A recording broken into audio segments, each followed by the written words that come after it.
गुरुर्ब्रह्मा गुरुर्विष्णु गुरुर्देव महेश्वर गुरुर्साक्षात् परब्रह्म तस्मै श्री गुरवे नमः। ॐ सहना भवतु सहनौ भुनक्तु सह वीर्यं करवावहै तेजस्विनावधीतमस्तु मा विद्विषावहै।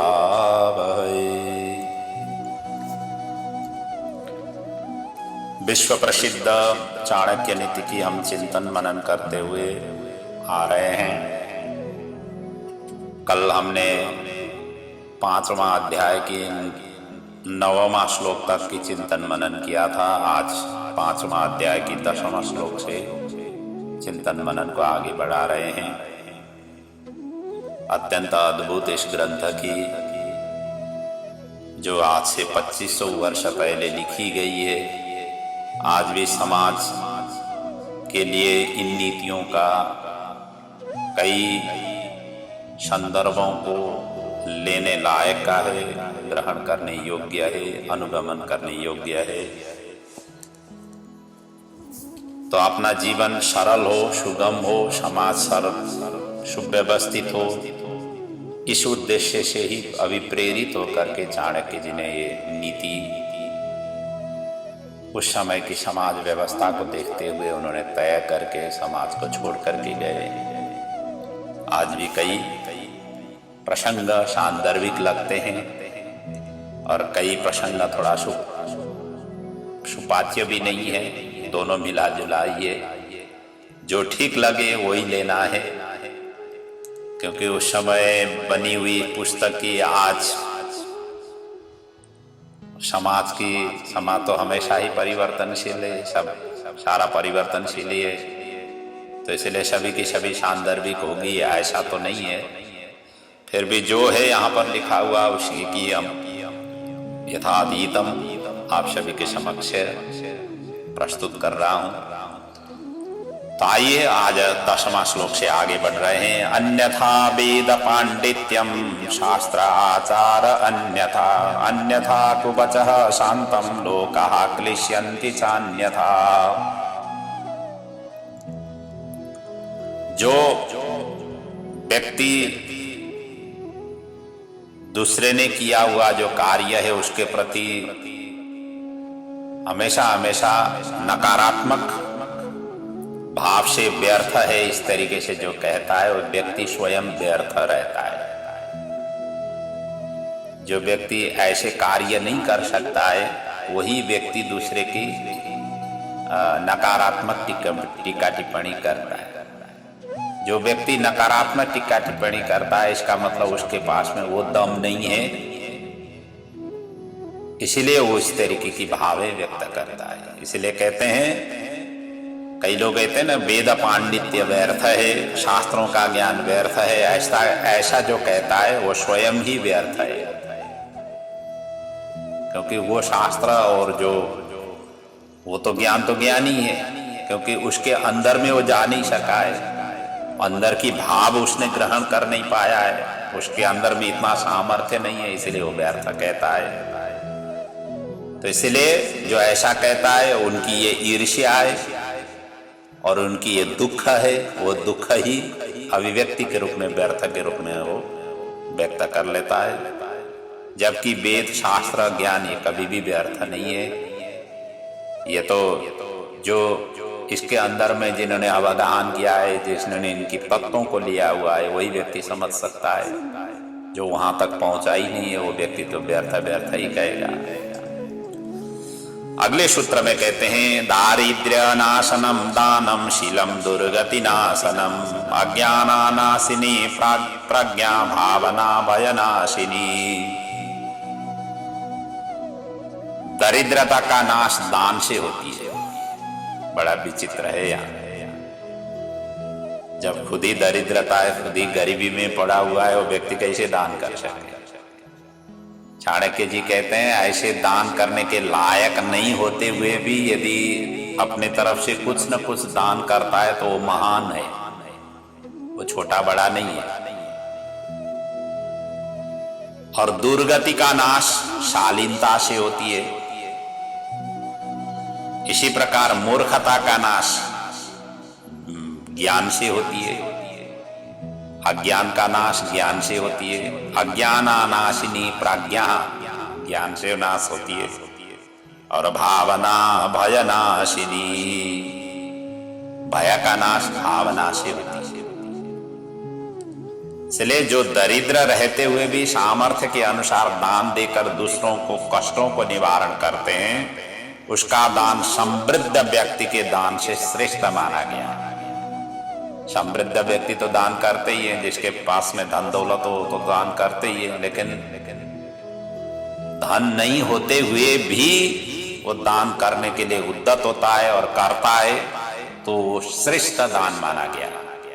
इसलिए तो साधु संत कृषकों के घर में जो अनाज उत्पन्न करते हैं, उनके घरों में जाकर के भोजन पाने में बड़े लालायित होते हैं, क्योंकि उनका अनाज सबसे शुद्ध होती है, पवित्र होती है। बाकी की अनाजों को इतना पवित्रता नहीं माना गया। जो उत्पन्न करता है, जहां से उसकी उत्पत्ति होती है, वो सर्वश्रेष्ठ और पवित्रता होती है।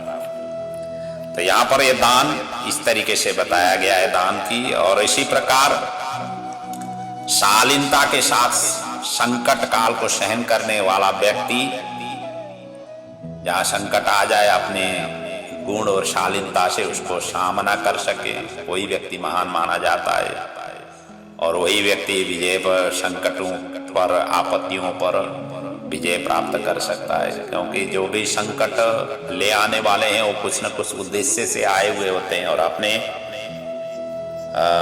शालीनता की व्यवहार से, मृदु व्यवहार से, मृदु आचरण से उन संकटों को सहज रूप से उनके ऊपर में विजय प्राप्त कर सकते हैं, अर्थात तो उसको हैंडल कर पाते हैं।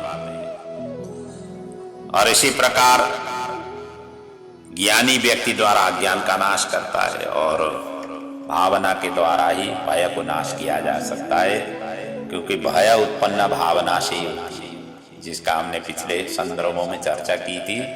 भय आया ही नहीं, पहले से ही डर जाते हैं, वो ठीक नहीं।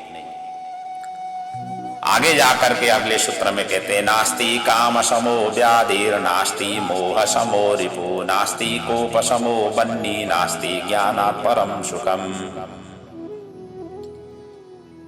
कहते हैं काम वासना इतना प्रबल होकर के व्यक्ति के अंदर में जागृत होती है, खासतौर से जब यौवन अवस्था आ जाती है, उस समय तो यौवन अवस्था में काम वासना को सामना करना बड़ा उनके लिए कठिन होती है। इसीलिए काम के समान रोग दूसरा नहीं है, इसलिए वो कह रहे हैं। और मोह के समान दूसरा शत्रु भी नहीं है। मोह के ही कारण व्यक्ति अनेक प्रकार की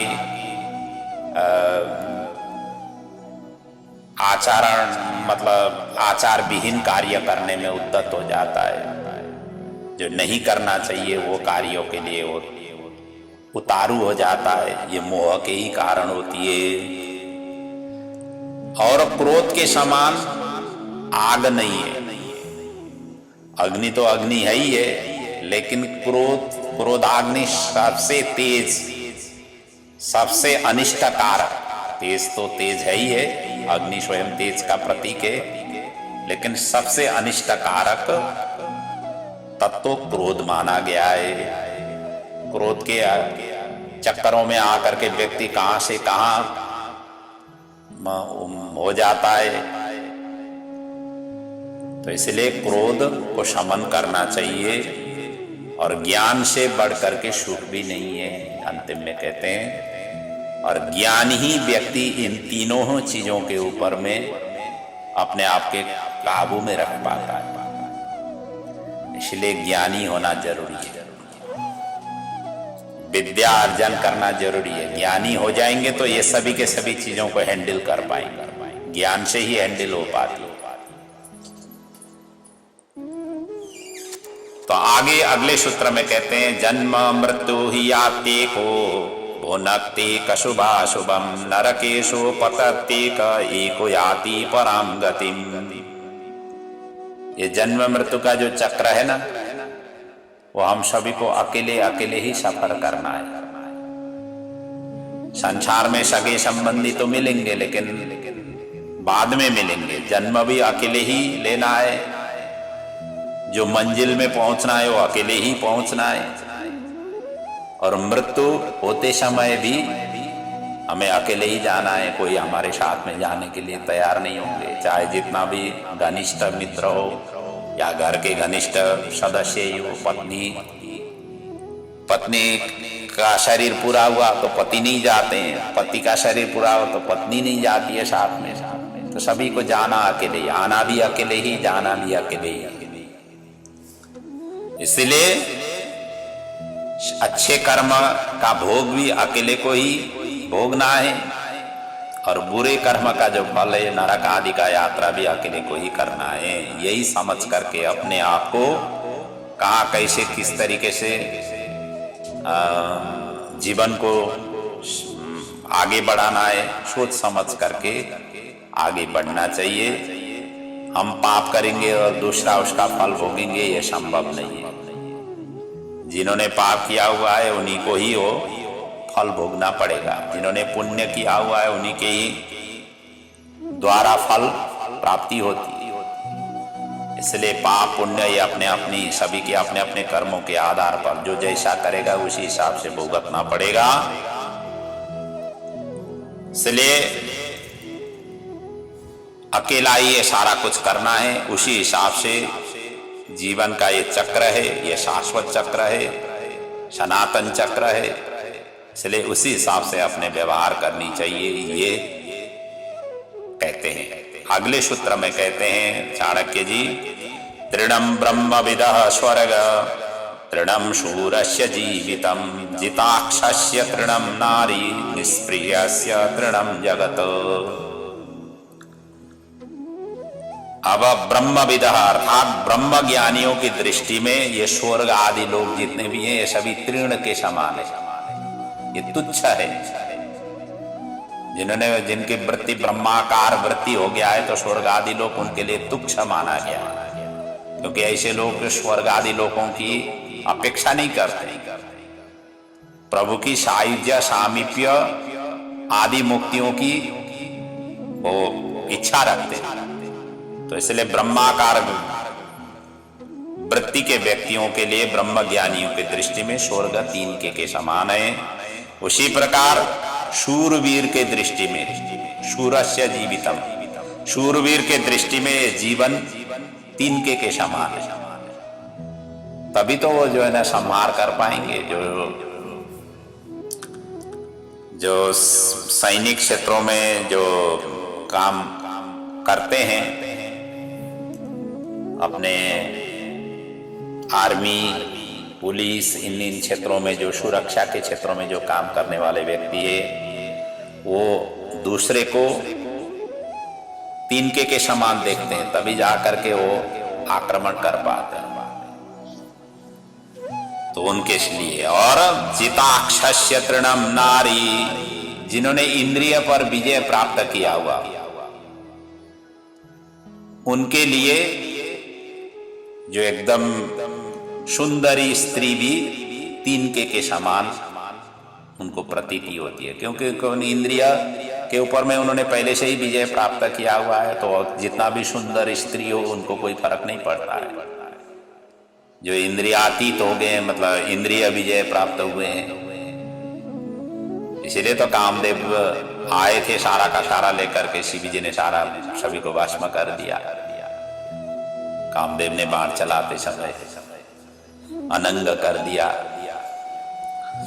तो इसलिए ये कहते हैं जो इंद्रिय विजयी है उनके लिए, क्योंकि इंद्रिय का ही आकर्षण रहती है नारी के प्रति। तो इंद्रिय के ऊपर स्वयं विजय प्राप्त किया हो, इंद्रिय जो है ना मतलब कोई प्रतिक्रिया देने लायक का ही इंद्रिय नहीं बनाया हुआ है, इस तरीके से उन्होंने विजय प्राप्त किया हुआ है। तो फिर तो जितना भी सुंदर स्त्री आएगी उनको कोई फर्क नहीं पड़ता है, इसलिए वो उनके तिनके के समान है। निष्प्रियस्य तृणम जगत, जो तत्वज्ञानी है, निष्प्रिय कहते हैं जिसको तत्वज्ञानी है, ब्रह्मज्ञानी जैसा ही तत्वज्ञानी है, उनके लिए संसार सारा क्षण भंगुर के समान दिखाई देता है, ये तिनके के समान दिखाई देता है। अगले सूत्र में कहते हैं विद्या मित्रम प्रवासेषु भार्या मित्रम गृहेषु च व्याधित औषधम मित्रम धर्मो मित्रम मृतस्य च। अब इसमें कहते हैं कहां कहां कौन कौन सी मित्र है, कौन कौन सी साथ देने वाले हैं, इसके लिए वर्णन कर रहे हैं। विद्या मित्रम प्रवासेषु, प्रवास अर्थात विदेश में, वहां पर विद्या अपना मित्र होता है, क्योंकि विद्या के ही बल पर प्रवास में खूब तरक्की उन्नति कर पाता है, इसलिए विद्या को मित्र कहा गया है प्रवास क्षेत्रों में। और घर में मित्र कौन है?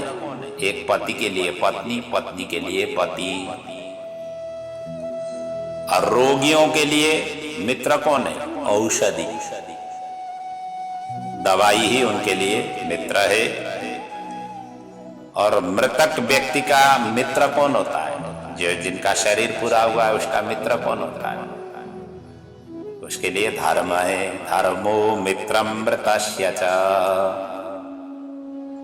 इसलिए किसी भी तरीके से सत्कर्म करते रहें, मृत्यु के पश्चात अपने साथ में जाने वाला चीज धर्म है, वही अपने साथ में रहेगा, बाकी सभी के सभी यहीं पर छोड़ करके जाना होता है। इसलिए शरीर रहते हुए ही धर्म जितना कमाना है कमाना चाहिए, इंद्रिय सबल होते हुए ही ये सारा का सारा कार्य करना चाहिए। इंद्रिय कमजोर हो जाए, शरीर शैथिल्य हो जाए, फिर ये धर्म की संचय करने के लिए आप अग्रसर हो जाएंगे तो बहुत लेट होगा। हो सकता है इसी जन्म में कल्याण नहीं हो जाए, अगले जन्म लेना पड़े। तो इसलिए सत्कर्म हमेशा हमेशा करते रहना चाहिए। ये भाव यहाँ पर चाणक्य जी इस सूत्र के माध्यम से बता रहे हैं। अगले सूत्र में कहते हैं वृथा वृष्टि समुद्रेषु वृथा तृप्तेषु भोजनम वृथा दानम धनाढ्येषु वृथा दीपो दिवापि च।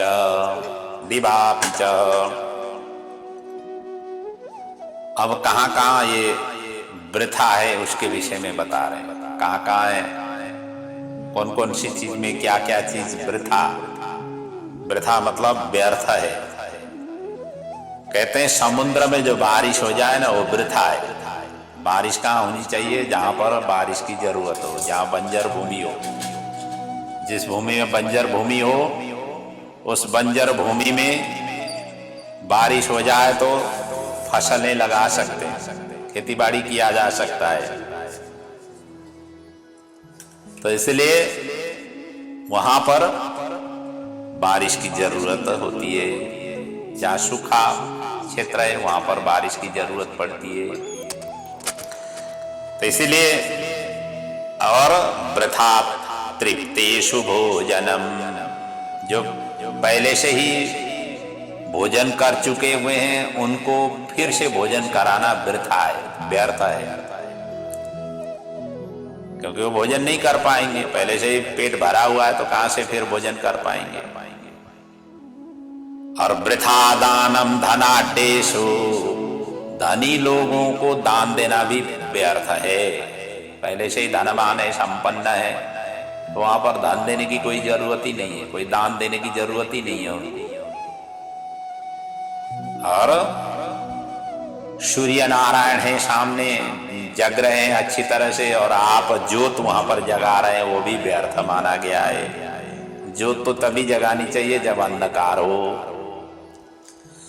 तो अंधकार में ही ज्योत की शोभा रहती है। इसलिए समुद्र में वर्षा, भोजन में तृप्ति, व्यक्ति को भोजन खिलाना, धनवान को दान देना और दिन के प्रकाश में दीपक जलाना, ये सभी के सभी कार्य निरर्थक है, व्यर्थ है, करने की जरूरत नहीं है। ये उनके भाई श्लोक का भाव है। आगे श्लोक में कहते हैं, नास्ति मेघ समो तोयम नास्ति चात्म समम बलम नास्ति चक्षु समो तेजो नास्ति धान्य समम प्रियम। अब यहां कहते हैं जो बारिश का जल है, बरसात जो होती है, बरसात का जल सबसे पवित्र, सबसे अच्छा माना गया। इसलिए मेघ का जो जल है वो सबसे श्रेष्ठ है, उसके समान में दूसरा जल नहीं है। और इसी प्रकार आत्मा बल के सामने दूसरा कोई भी बल श्रेष्ठ नहीं। आत्मा बल अर्थात अंदर से जो हिम्मत रखता है वही व्यक्ति ही बलशाली है। अंदर से जो कमजोर बनता है वो व्यक्ति कोई भी कुछ कहीं भी आगे बढ़ नहीं पाता है, कुछ भी कार्य नहीं कर सकता है। इसलिए आत्मा बल को श्रेष्ठ बल बताया गया है। नास्ति चक्षु समम तेजो, अपने आंख के समान तेज दूसरा कुछ भी नहीं, क्योंकि आंखों के द्वारा ही सारा संसार दिखाई देता है। आंख कमजोर हो गया तो चाहे जो कुछ भी तेज आपके आग ने रख दिया हुआ हो, और तरह तरह के जो है ना लाइट निकले हुए हैं वो लाइट रखें, कोई फर्क नहीं पड़ता है। जब तेजी नहीं रहा, आप आंख में ज्योतिर् नहीं रह गया, तो वो सारा का सारा श्रेष्ठ नहीं माने जाते। मतलब आंख को ही सबसे तेज माना गया है, चक्षु को ही। और नास्ति धान्य समम प्रियम, और सबसे प्रिय वस्तु क्या है? अनाज है। धान्य समम, धान्य कहते हैं अनाज को, और अनाज के समान प्रिय दूसरा कुछ भी नहीं है, क्योंकि अनाज के द्वारा ही हमारी तृप्ति होती है। भोजन हम मुनि से ही करते हैं, तो तृप्ति देने वाला वस्तु ही सबसे प्रिय होती है। इसलिए कहते हैं धान्य के समान, अनाज के समान दूसरा प्रिय दूसरा नहीं है। अब अगले सूत्र में कहते हैं, अधनाधनमिक्षन्ति वाचम चैव चतुष्पदा मानवः स्वर्गमिक्षन्ति मोक्षमिष्यन्ति देवता। कहते हैं निर्धन धन चाहते हैं, वो तो स्वाभाविक ही है। अधनाधनमिक्षन्ति, अधनाधनमिक्षन्ति अर्थात निर्धन धन चाहते हैं। वाचम चैव चतुष्पदा, जो पशु हैं वो वाणी चाहते हैं, क्योंकि पशुओं का ये स्वभाव रहता है कि उनको वाणी किस ढंग से उन्होंने कहा हुआ है, अपने अपने दृष्टिकोण है इसमें। अब अपने घर में जो पशुओं को रखा हुआ है उनको बार बार जा करके उनको बुलाएं या उनके साथ में रहें, तो वो ये चाहते हैं। जो घर में जो पालतू जो जानवर होते हैं वो हमेशा हमेशा, क्योंकि एक तो बंधे हुए होते हैं, खुल करके इधर उधर जा नहीं पाते हैं, तो वो लोग तो अब दूसरे के ही सहारे में जीना पड़ता है। और उन दूसरे के सहारा क्या है कि उनको वाचम, वाणी के द्वारा उनको पुकारो, इससे ही वो प्रसन्न होते हैं। और मानवः स्वर्गमिक्षन्ति, मनुष्य लोग स्वर्ग की कामना करते हैं। मोक्षमिक्षन्ति देवता, देवता लोग तो हम लोग स्वर्ग की कामना करते हैं, देवता लोग मोक्ष की कामना करते हैं। तो किसी न किसी अभाव से हर कोई व्यक्ति ग्रस्त है। इस अभाव को ही मिटाने के लिए ही प्रयत्न करना चाहिए। इसका भाव यही है, जिस प्राणी के पास जिस वस्तु का अभाव होता है वह उसी को ही पाना चाहता है। अर्थात ये जो चतुष्पदा है, ये बोलने की इच्छा का अर्थ जो बताया गया है वो उनका बोली, जैसे मनुष्य बोल सकते हैं, ये भी अर्थ होती है। चतुष्पदा जो जीव जंतु हैं वो मनुष्य जिस तरीके से वार्तालाप करते हैं उसी तरीके से वार्तालाप हो जाए, यही उनकी इच्छा रहती है। हालांकि कहा जाता है कि हर एक प्राणी अपने आप उनकी हाव भाव कटाक्ष, उनकी कोई ऐसे संकेत से उस प्राणी के जीव जंतु एक दूसरे की भाषा समझते हैं, ऐसा कहा जाता है। अब कितना ये सही है वो अपने आप में ही अब जो अनुसंधान की ही है, जो अनुसंधान से जो जिन्होंने प्राप्त किया हुआ है वही जानकार व्यक्ति ही बता सकते हैं। जैसे मनुष्य वाणी से अपने व्यवहार कर लेते हैं, वैसे ही पशु भी चाहते हैं कि अपने वाणी से व्यवहार हो जाए।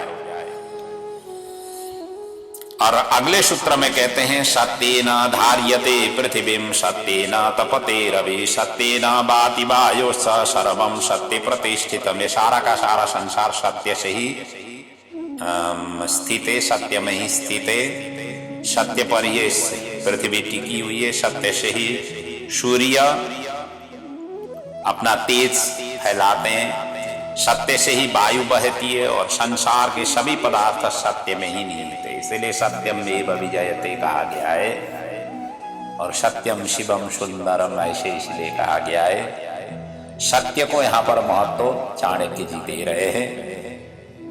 कहते हैं कि समस्त पृथ्वी, हवा की गति, सूर्य की तपन, संपूर्ण ब्रह्मांड सत्य में ही समाया हुआ है, सत्य से ही निकला, सत्य में ही जाकर के समाया हुआ है। इसीलिए सत्यम परम धीमहि, सत्य तत्व को ही हमें ध्यान करनी चाहिए, चिंतन करनी चाहिए। भागवत में भी यही श्लोक से ही प्रारंभ हुई है। भगवान का जब अवतरण हुआ था, सत्य स्वरूप प्रभु का वहां पर देवताओं ने प्रार्थना की थी।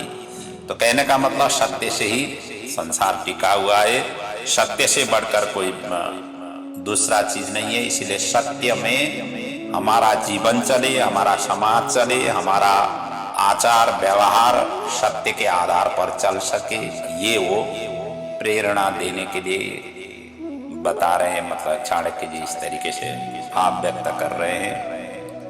अगले सूत्र में कहते हैं चला लक्ष्मी चला प्राणा चलम जीवित यौवनम चला चले च संसारे धर्मो एको ही निश्चल।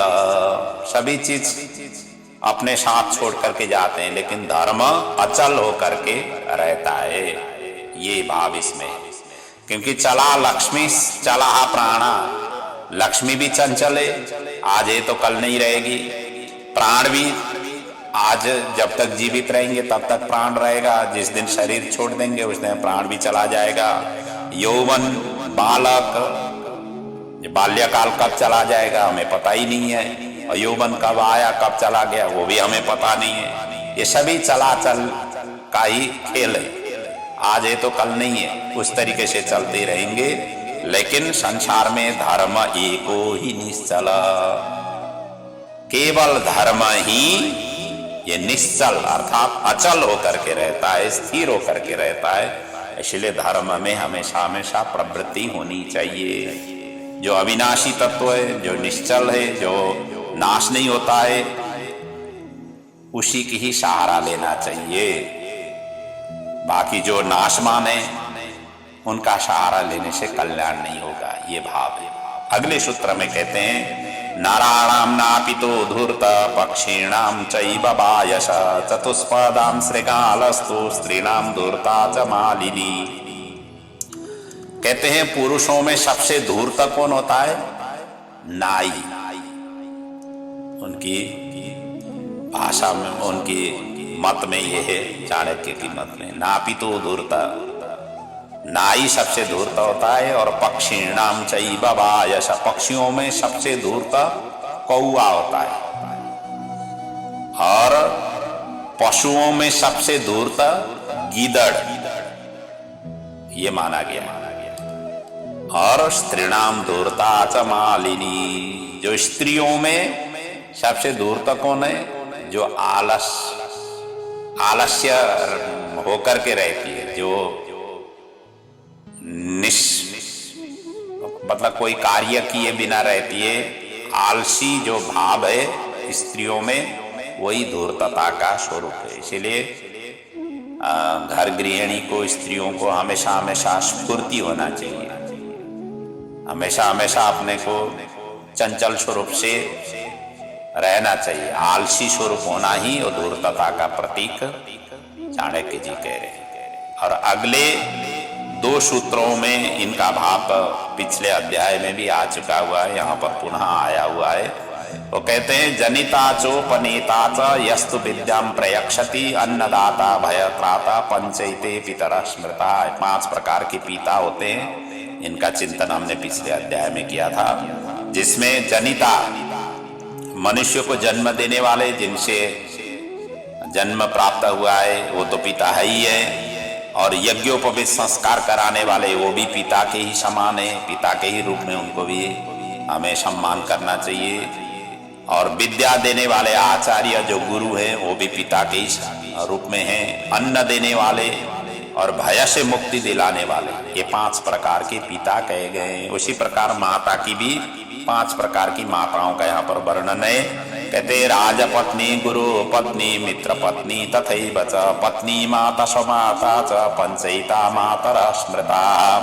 कहते हैं राजा की जो पत्नी है, राजपत्नी वो माता के समान है, गुरु की पत्नी माता के समान है, मित्र की पत्नी माता के समान है, और पत्नी की माता तो स्वयं सास तो स्वयं माता है ही है, और अपनी जो जन्म देने वाली जो माता है वो अपनी माता हो गई। इस प्रकार से 5 माताओं को, इनको माता के ही समान, जैसे अपने माँ है उसी प्रकार की माँ के ही समान इनको सम्मान करना चाहिए, उसी तरीके से व्यवहार करना चाहिए, आचरण करना चाहिए, ये उनकी दृष्टि है। हालांकि ये 2 श्लोक पिछले अध्याय में भी आया था, अब रिपीट होने का अर्थ यही समझना चाहिए कि इनको विशेष रूप से जोर देना चाहिए, इनको विशेष रूप से सम्मान देना चाहिए। कोई भी प्रसंग यदि बार बार रिपीट होती है तो उसको उनकी दृष्टिकोण से उन्होंने जोर लगाया हुआ है, इस हिसाब से सम्मान देना चाहिए, ये भाव होती है। तो इसी प्रसंग के साथ ये 5वां अध्याय यहाँ पर पूर्ण हो रहा है। मैं भी अपने प्रसंग को, आज के प्रसंग को यहीं पर पूर्ण कर रहा हूँ। बाकी के अध्याय की चिंतन मनन पुनः अगले पड़ाव में करेंगे। जीवन में खूब चाणक्य नीति से कुछ न कुछ आपको ज्ञान प्राप्त हो, अपने जीवन सहज और सरल बनाने के लिए सहायक सिद्ध हो, यही प्रभु के चरणों में वंदन प्रार्थना सहित मैं अपने वाणी को विराम ले रहा हूँ। ओम पूर्णमदः पूर्णमिदं पूर्णात् पूर्णमुदच्यते पूर्णस्य पूर्णमादाय पूर्णमेवावशिष्यते। ओम शांति शांति शांति। ओम।